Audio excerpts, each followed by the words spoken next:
Тіл үйрену жас талғамайды тілдарын тілдерді оқыту әдістемесі осыны дәлелдеп бергендей. Бұл бағдарлама Астанадағы Ұлттық академиялық кітапханасында өткен ықпалдастық тіл, мәдениет, салт-дәстүрлер атты халықаралық жобаның жабылу рәсімінде талқыланды. Ал жобаға қатысушылар шарадағы алғыс хаттармен марапатталды. Жобаға Қазақстан, Ресей, Түркия және Чехия мемлекеттерінен 600-ден астам адам қатысқан. Еліміз кемел келешегіміз үшін маңызы зор білім жобасын бірінші болып қолға алды. Жобаның басым бөлігі елімізде басталып, маусым-қыркүйек айлар аралығында Түркияның Кемер қаласында жалғасын тапты. Түркияда ғана оқу деген мәселе емес. Оны мына біздің Көкшетауға барып, ол жерде Барабойда ол жерде де оқуға болады. Бірақ та жалпы азаматтардың демалып жатқан жағдайын пайдалана отырып, осы азаматтардың жалпы тілді қабылдауға, күнделікті мәселелерден кете отырып, тілді қабылдауға қабілетінің арта түсетіндігі бұны ғылымның өзі дәлелдеп отыр. Жобаға қатысқандар тіл дарынының ерекшелігі мемлекеттік тілді ғана емес, ағылшын тілінде жеңіл әрі жедел меңгеруге болатындығын айтты.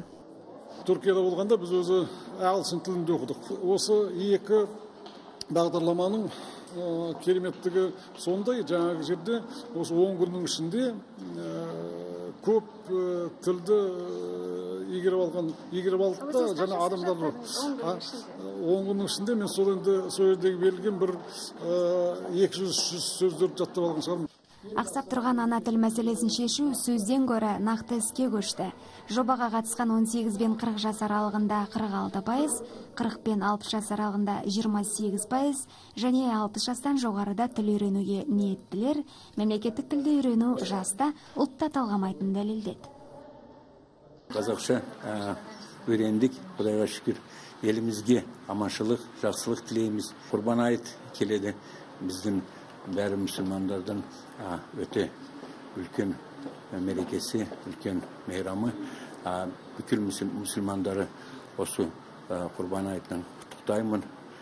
Құрбан айтымыз мүбәрәк болсын.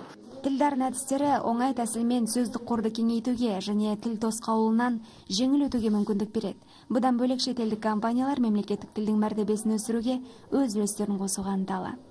Жалпы шетелдің компанияларда бүгін Қазақстанға келіп, Қазақстан өкіметімен, Қазақстан билігімен, Қазақстан халқымен, қоғамдық ұйымдармен жұмыс істеуге мәжбүр, ал көп басшылар қазақ тілін дұрыс білмейді. Осы әдіс арқылы өздері де үйренгісі келеді, мен оны білемін. Тіл тақырыбы халықтың бүгіні мен болашағы. Сондықтан күрделі мәселенің оң шешім тауып келетіні көңіл қуантады. Марал Сатқанғалиева, Ержан Қанапияұлы, 24 KZ, Астана.